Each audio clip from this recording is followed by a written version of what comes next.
Hi, this is Ernie. I'm the guy who had $6 in his checking account to now having millions of dollars. For those who have been watching my videos selling options every single week and making tens of thousands of dollars and you want to replicate that, good news. I'm creating a course completely free here on TikTok so that you'll be able to learn everything you need to learn about options so that you can replicate what I do. And this is just another video. I think it's video number 4, where I'm going to talk about something that's quite important called put options. And if you're wondering, hey, is there a video where you talk about call options? Yes, that was video number 2 and number 3. And so today, put option, for those who are not familiar with this is the right to sell. But when I share that term with my wife as well as my sisters, they're like, I don't even know what that means. So let me put it into terms or description that's easy for you to understand. So put option, if you already own shares, is no different than an insurance. Like you have a property, you have insurance. What is that insurance for? Just in case you have a tornado, hurricane, fire, something happens to your property that's worth, let's say, $500,000. No matter what happens and how much it gets damaged, insurance pays you $500,000 for your property. Same thing with car. You pay a small premium, right? You're not giving them boatload of money or the whole amount, but very small premium that has the probability attached whether you get into a car accident or not. Let's say you have a minivan like I do, right? I love my minivan, by the way. If somebody wrecks my car, my insurance is going to pay me the full value of the car so that I can replace it. So it's no different than you own, let's say, NVIDIA shares at $170 or Microsoft at, let's say, $200. Buying a put option with shares means if it ever goes down, you have the right, remember, the right to sell it at an agreed price, whether it's 200, 210, 190, whatever it is. That is what it means to have put options or buying put options. And I'm going to show you a little board so that you'll be able to see that. When you don't have shares and you just buy put options, and again, I'm going to remind you, 90% of the people who buy options lose money.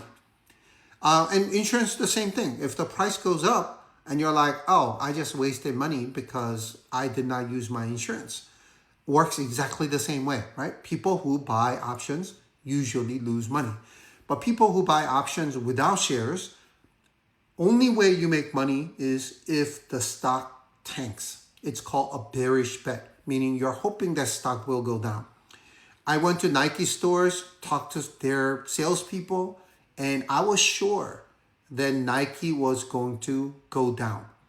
Their revenue went down, sales went down, really, really bad news. But what happened to the stock? CFO made some comment, this was like 6 months ago, that their turnaround strategy is going well, so stock went up. So what happened to my put options? Expired worthless. So I lost, I think it's like $2,800. So what is something that I personally do? I sell put options. And let me explain to you what that means. As I explained, insurance, if you are buying put options when you own shares, if you are not buying put options without shares, then you are hoping that it will go down, and that's how you make money. Because, obviously you are buying at a lower price, lower striking price, thinking that it's going to go down. But when you are selling put options, that means, and you don't have to have shares when you are selling put options. You don't, because the whole purpose of it is you want to buy those shares at a lower price. That's downward arrow, by the way, lower price. So for example, I sold DPST options at $80 or actually $75, and I made a couple $1,000. Why? Because I want to buy DPST at $75, but it's now trading at $98. And unless something happens with Iran again, or something major happens, that option is going to be expiring worthless. So what does that mean? If on Friday, price is 98, of course, it did not reach 75. So whoever bought my options, remember, people buy it as an insurance, they're like, oh, it expired worthless, because why would I want to sell my shares at 75 when it's 98? So they don't exercise their shares. So that becomes worthless. So you just keep the premium, right? You are an insurance company. They didn't use their insurance policy. You just keep that money and that's your profit. When it's $72, you have two choices. One, that's what you wanted. You wanted to buy it at 75 and it's 72. You're like, it's not bad. It's still cheaper than what I was willing to pay. So let me just buy it. And so you get to exercise them, or you learn how to roll and push this out to maybe another week to maybe $65 and hoping that you will be able to get at a cheaper price. The crappiest part, and this is part of the risk, is if we have another financial crisis like 2008 and all the regional banks, something happened and every single regional bank in the US just tanks and they're going bankrupt and losing money, and it goes down to $2 per share, you still have to buy it at 75. And you might not be able to roll 65 when it is what we call deep in the money. This is why put strategy is so, it's a good way to make money, but it's risky if you are dealing with a single stock. Because company, for example, Luckin, long time ago, I was doing this and I stopped because I was making decent amount of money and stock was doing really well. And there was an accounting scandal.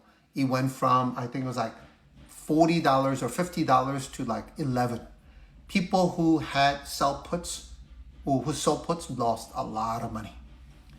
But just imagine, literally all the regional banks all going bankrupt at once. That did not even happen during 2008 financial crisis. So it is not as risky if you are doing with industry ETF or something like VOO. And I'll give you an example of how to sell put options. And this is what I did on last Friday. So last Friday, I think DPST was trading around $90. And I said, oh, the premiums are really good. So let me close my options. So I buy to close and I paid 3 cents and my commission was low. So Charles Schwab has something called, I forget the name, but if the option price is less than 3, there is no option commission. Or less than 5 cents, there's no option commission. Incredible tool. I don't know if anybody else does it, but anyway.